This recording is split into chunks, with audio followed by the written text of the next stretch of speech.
धन्यवाद अध्यक्ष महोदय। मैं अपने जीवन में पहली बार जब विधायक बनकर यहाँ आया और उस तीसरी बेंच पर मैंने अपना शपथ ग्रहण किया, तब मुझे लगा था कि यहाँ के हर एक चेयर बहुत ही इम्पोर्टेंट है।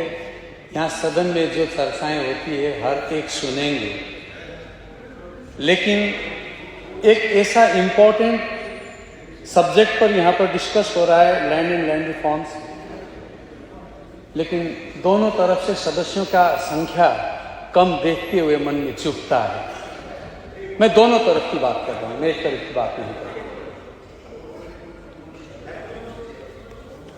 ये department of land and land reforms and refugee relief and rehabilitation, demand number 69। अब ये डिमांड नंबर ये जो मेरे हाथ में राज्य के माननीय मुख्यमंत्री एवं भारप्राप्त मंत्री विभागीय विवृति उन्होंने जो पेश किया है, मैं इसके ऊपर इस विवृति में मैंने दो पक्ष को देखा। एक मैंने ये देखा कि हमने कितना डिमांड किया, और दूसरा पक्ष ये डिमांड था 23-24 के लिए, और 22-23 में हमने क्या किया उसके बारे में यहाँ पर कुछ वर्णन मुझे मिला। तो इसमें मैं दूसरा पृष्ठ पेज 2 का बी में जाना चाहता हूं। यहां लिखा गया है, to implement the scheduled tribe and other traditional forest dwellers act 2006, 238 forest mausas have been converted into revenue mausas in Jalpaiguri, Alipurduar, Darjeeling and Kalimpong district, so that right of the forest dwelling tribal communities and other traditional forest dwellers to forest resources are recognized. मैं इस संदर्भ में सदन को और संबंधित विभागीय मंत्री को अवगत कराना चाहूंगा। ये फॉरेस्ट ड्वेलर्स को अलीपुरद्वार जिले में ये रिकॉर्ड ऑफ राइट्स ROR दिया जा रहा है, ये मुझे पता है। जलपाईगुड़ी जिले का रिपोर्ट मेरे पास नहीं है। कालिम्पोंग और दार्जिलिंग जिले में 15-20 टाइटल मिला है, ROR नहीं मिला। मैं सदन को जानकारी दे रहा हूं। कई वन बस्ती रेवेन्यू विलेज कन्वर्शन में छूट गया है। दार्जिलिंग जिले में 17 वन बस्ती छूट गया है, और कालिम्पोंग जिले में 8 वन बस्ती छूट गया है। इसको भी शामिल करना है, क्योंकि वो वन बस्ती था वहां है, और ये आज से नहीं। इस संदर्भ में आपको एक उदाहरण देता हूं, सिर्फ छूटने की बात नहीं, वहां क्या हो रहा है ये भी मैं एक उदाहरण देता हूं। मेरे करशन विधानसभा क्षेत्र में एक जगह है बागगौड़ा फॉरेस्ट विलेज, बागगौड़ा नाम में एक फॉरेस्ट विलेज। वहां पर ग्राम सभा बैठकर फॉरेस्ट राइट्स कमेटी ने कल्टीवेटेड लैंड का सर्वे कराना चाहता है। वो ग्राम सभा चाहती है इससे, और इसके लिए BLRO, DLRO, SDO, DM, tribal department को कोई आपत्ति नहीं है, कोई आपत्ति नहीं। लेकिन फॉरेस्ट डिपार्टमेंट ग्राम सभा के इस निर्णय को इग्नोर करके सर्वे करने नहीं दे रहा। ये कुछ महीनों से ये झमेला चल रहा है।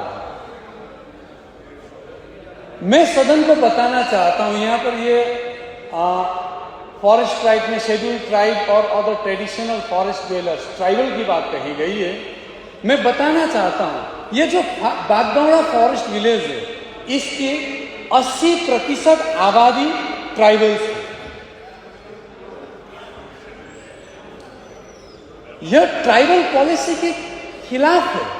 ये जो हो रहा है इस देश का, इस राज्य का, ट्राइबल पॉलिसी के खिलाफ है ये, और ये फॉरेस्ट राइट्स एक्ट के भी खिलाफ है। सरकारी पॉलिसी कल्टीवेटेड ऑक्युपाइड लैंड देने का, और वन विभाग सिर्फ मतलब जो हमारा पॉलिसी है उसमें कल्टीवेटेड ऑक्युपाइड देने का बात है, लेकिन वन विभाग सिर्फ और सिर्फ होमस्टेड लैंड देना चाहता है। इस पर विभाग थोड़ा गौर करे। इसीलिए लैंड रिफॉर्म्स विभाग का डिमांड 69 पर लैंड पॉलिसी के तहत ये जो बी पॉइंट्स है इसको दुरुस्त करने के लिए सबसे पहले वहां फॉरेस्ट डिपार्टमेंट का एट्रोसिटी बंद करना जरूरी है। ये मैं सदन को बताना चाहता हूं। साथ मैक्सिमम 8 या 9 मेंबर होंगे, उनमें से फॉरेस्ट का एक ही मेंबर है और उन्हीं का एट्रोसिटी वहां पर अभी चल रहा है। यह मेरा नम्र निवेदन है। डिमांड 69 का पेज 2 में लास्ट में लिखा गया है, the government has been consistently following the principle of no forceful acquisition of land and no forceful eviction of people from their land. लेकिन दादा परदादा से भी पुराने जमाने से जो बनबस्ती इतिहास के कालखंड में इस क्षेत्र में बसा है, वहां के लोगों को कल्टीवेटेड ऑक्युपाइड लैंड न देना, उसके लिए दबाव देना, ये फोर्सफुल एविक्शन का एक नियोजित स्वरूप नहीं है तो और क्या है। इसके ऊपर भी संबंधित विभाग पुनर्विचार करे। और मैं आता हूं इसी लैंड रिफॉर्म्स में चाय बागान पर। वैसे जब से मैं विधायक बना तब से हर सेशन में किसी न किसी दिन मैंने वहां के चाय बागानों के श्रमिकों का पर्जा पट्टा का जिक्र किया है। मुझे खुशी है अभी पट्टा बांटने का ऐलान हुआ, बांटा भी गया, लेकिन दुख भी है जो पट्टा बांटा जा रहा है उसमें हम संतुष्ट नहीं है। उसकी वजह हमें बता दें। एक तो ये मैंने कुछ दिन पहले भी कहा था, चटमंगनी पट ब्याह वाली बात हो गई।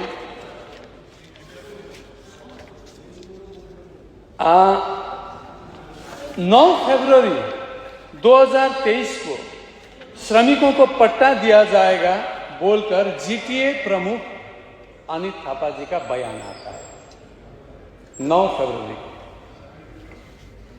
और 21 फरवरी इसके 8 दिन बाद, 9 फरवरी के 8 दिन बाद 584 एकड़ जमीन सरप्लस होने का एक नोटिस, चाय बागान में सरप्लस होने का नोटिस सरकार की तरफ से आती है। नोटिस नहीं, ऑर्डर, ये 9 चाय बागानों में। और फिर 21 फरवरी 2023 को पट्टा वितरण होता है सिलीगुड़ी के कंचनजंगा स्टेडियम में। इतना जल्दी इतना एरिया लेना, घोषणा भी नहीं हुआ है, 9 चाय बागान का इतना एरिया डिक्लेयर हो गया। कब मापा गया, कब क्या हुआ, हमें तो पता भी नहीं चला, सदन चल रहा था। अच्छी बात है, लेकिन ये जो written under section 63 of WBEA 1953, इसमें जो 9 बागान है, 9 बागान में कई बागान तो बंद पड़ा हुआ, और 17 तारीख को ही डिस्ट्रिक्ट मैजिस्ट्रेट को अलीपुरद्वार, दार्जिलिंग, जलपाईगुड़ी और कालिम्पोंग में उसको टेक ओवर करने का रिक्वेस्ट किया गया है और उसको खतियान 1 में कन्वर्ट करने का रिक्वेस्ट किया गया है।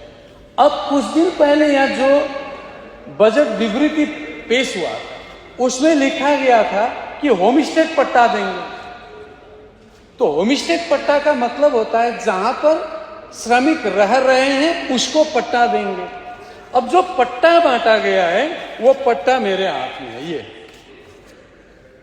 ये पट्टा धोत्रिया टी स्टेट का है, खतियान नंबर 734, जेल नंबर 023।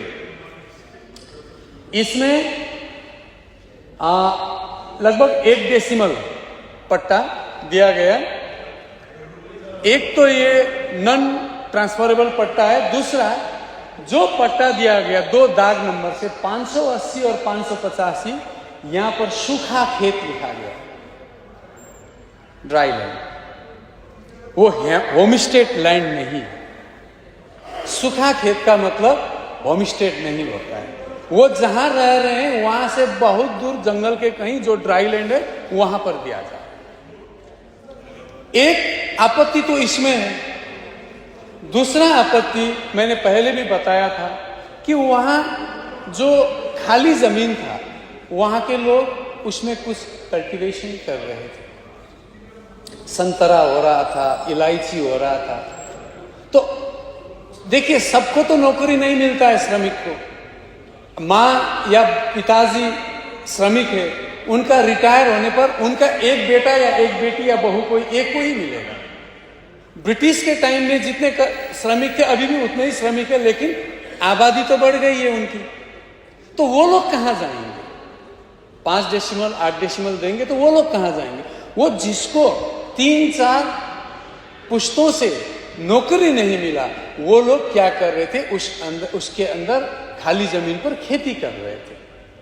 तो वहां पर संतरा हो रहा था, इलायची हो रहा था, उसको बेच के जीविका चला रहे थे। अब मैं इनको 5 डेसिमल दे दिया और बाकी जमीन मैं ले लिया, तो ये लोग क्या खाएंगे, कहां जाएंगे? इनको हम बेघर बना रहे हैं। उपाध्यक्ष महोदय, ये चुभती है दिल में, क्योंकि जब यहां चाय बागान थी ही नहीं आज से 150 साल पहले। आज से 150 साल पहले जब इस पूरे क्षेत्र में चाय बागान नहीं था, वहां हमारी लोगों की बस्ती था। उस बस्ती को उठा के चाय बागान बनाया और आज उस चाय बागान में हम सिर्फ 5 डेसिमल जमीन उनको दे रहे हैं। आप इसको चेक कर सकते हैं, मेरी बातों को चेक कर सकते हैं। दूसरी एक और चीज मैं आपको बताना चाहूंगा। जिसको बदली में नौकरी नहीं मिला, श्रमिक या स्टाफ, तो पिताजी ने क्या कहा? हाँ, बड़ा बेटा को मैंने नौकरी दिया, बड़ी बेटी को नौकरी दिया, तुम्हें तो नहीं मिला, एक के बदले एक मिलता था। एक काम करो, वहां पर मेरा ऑक्युपाइड जमीन है, उसमें एक घर बना लो या रोड साइड है, मोमो दुकान चला लो, ठीक है। तो वो वहां मोमो दुकान चलाने लगे या लगी। कुछ दिन बाद उस रास्ते से टूरिस्ट चलने लगे, खाना भी बना के खिलाने लगे। जब वो दुकान चल रहा था, इतने में उनका बच्चा बीमार हुआ, बाप बीमार हुआ, चिकित्सक हुआ, पैसा नहीं था। ऐसे कंडीशन में उस जमीन को बेचना पड़ा और वो बेच दिया। वो ऑक्युपाइड जो है दखल, वो बेच दिया। और 10 मैं 1 मिनट और समय लेना चाहता हूँ। ऑक्युपाइड लैंड बेच दिया और वो वहां पर जो 10-11 सालों से वो जमीन खरीद के दुकान चला रहे हैं, उनका क्या होगा? इसीलिए मैं सदन को विनम्र आग्रह करता हूं, जिस तरीके से हम लोग ये लैंड पट्टा बांट रहे हैं, इस तरीके से नहीं बांटकर सदन में इसकी चर्चा करके एक पॉलिसी बना के जितने भी इसके स्टेक होल्डर है सबको लेके अगर काम किया जाए तो ऐसे काम में हम भी अपना योगदान देना चाहते हैं। धन्यवाद।